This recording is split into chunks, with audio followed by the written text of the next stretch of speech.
Hi, and welcome back to Football Made Simple. When Johan Cruyff took over Barcelona, they were in a dark place, with mounting debt and were just coming out of a crisis.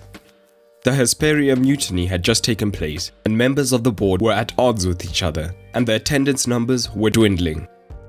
The club needed someone to bring them together, and that man was Johan Cruyff, who brought success and filled up the new camp once again. But how did Cruyff help to transform Barcelona? Well, let's take a look. We'll start with the tactics, using Cruyff's dream team as a rough blueprint. Of course, Cruyff was miles ahead of his peers tactically. And as his midfield charge Eusebio said, he came in and got a blackboard and drew 3 defenders, 4 midfielders, 2 out-and-out wingers and a centre forward. We looked at each other and said, what the hell is this? This was the era of the 4-4-2 or the 3-5-2. We couldn't believe how many attackers were in the team and how few defenders. He single-handedly introduced a new way of playing football in Spain. Cruyff had played in a 4-3-3 for the majority of his career, but he adapted this because he wanted a diamond in the midfield due to the angles it created.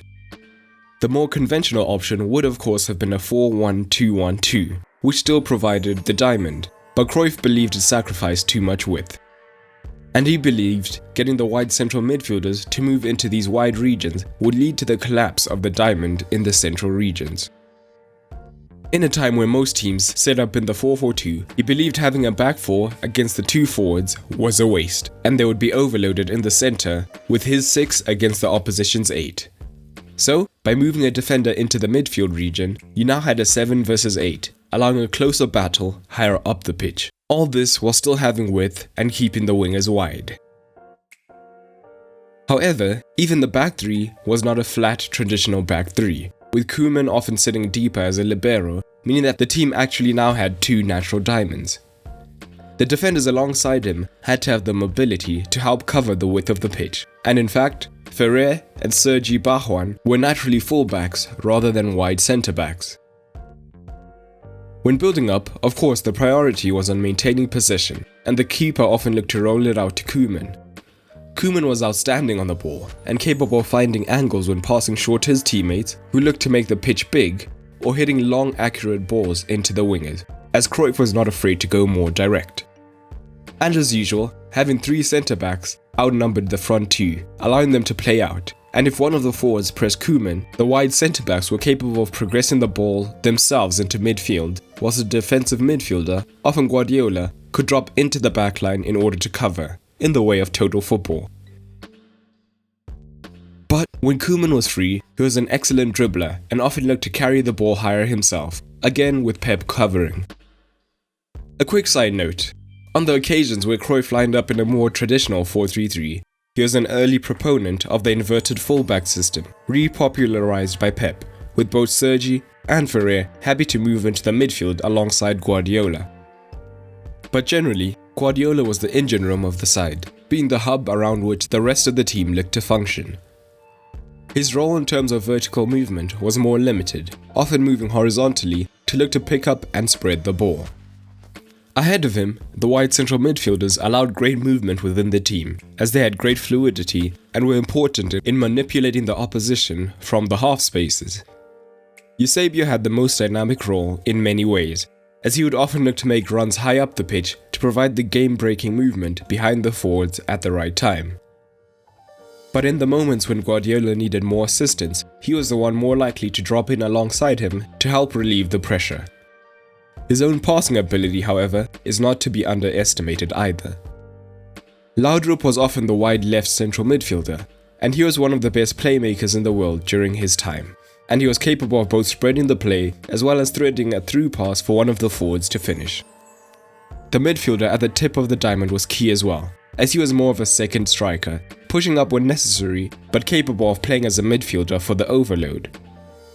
But often, as the centre forward had freedom of movement, when he dropped, they could either overload the opposition, creating a 5 versus 4, or they would have opposing movements to hopefully temporarily create space behind or in front of the opposition's back line. Whilst the wingers typically stayed wide during the build-up in order to stretch out the opposition and create more space for those in the centre, when the ball moved higher up the pitch, they came alive. Both wingers, which could be any of Laudrup, Stoichkov, Romario or cheeky Begiristain, could make movements from out to in to give them great numbers in the centre. The front players functioned as a unit.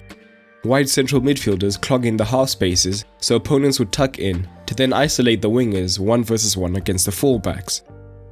But if the wingers made central runs early, the wide central midfielders themselves could push to make up the width. Or even the centre forward could look to move out wide to the flanks. When Juan Carlos, a traditional left back or left winger, played here, he was particularly keen to do this. The attacking midfielder or false nine could drop deep to provide the wall pass to the advancing midfielders so that they would receive the ball in a dangerous position whilst facing forwards and have better options to open up the defence. When transitioning to defence, having so many players high up the pitch allowed them to transition quickly to a press.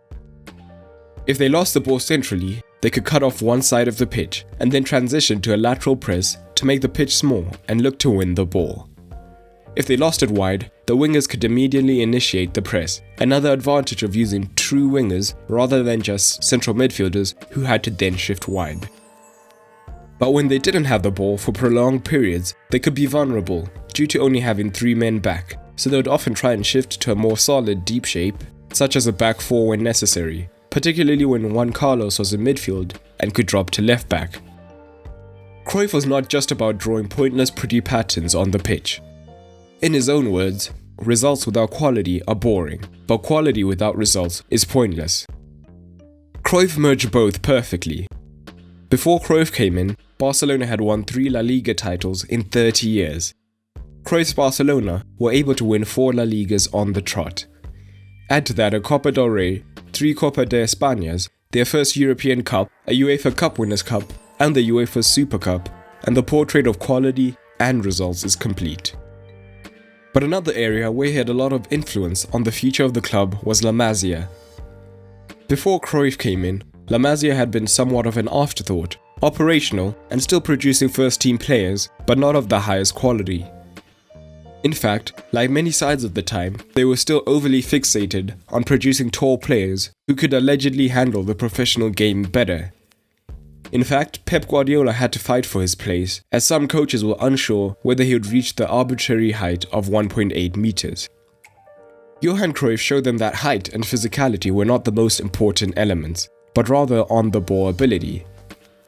As Cruyff said, "I had short players like Albert Ferrer, Sergi or Guillermo Amor, players without great physiques, but who pampered the ball with their touch and pressed the opposition like rats. Even Pep wasn't all that physically, but with the ball he was intelligent. That's what I wanted." It wasn't just the focus on the ball ability that he brought to the club. Having come through the academy, he had first-hand experience of how a talent factory should operate, with players from a young age being taught to play the same way throughout the age groups, so that they can seamlessly transition into the first team. That style of play ended up being a 4-3-3 with a focus on the 3 Ps: possession, pressing, and positioning. He also championed small-sided matches and games like the Rondo during training for players to get more touches with the ball and as a result, develop their ability on the ball. Cruyff is undoubtedly a legendary manager, one of the few to be truly elite as both a player and a manager and influence the entire sphere of football in both regions. But is there anything else about his tactics not mentioned in the video? Or any thoughts on Cruyff in general? Drop them down in the comments below. We have plenty more Cruyff for you, with a video touching on his Ajax influence as well as his playing career linked at the end of this video. There are also videos on his disciple Pep Guardiola linked at the end as well. But that's all for today, and remember, keep it simple.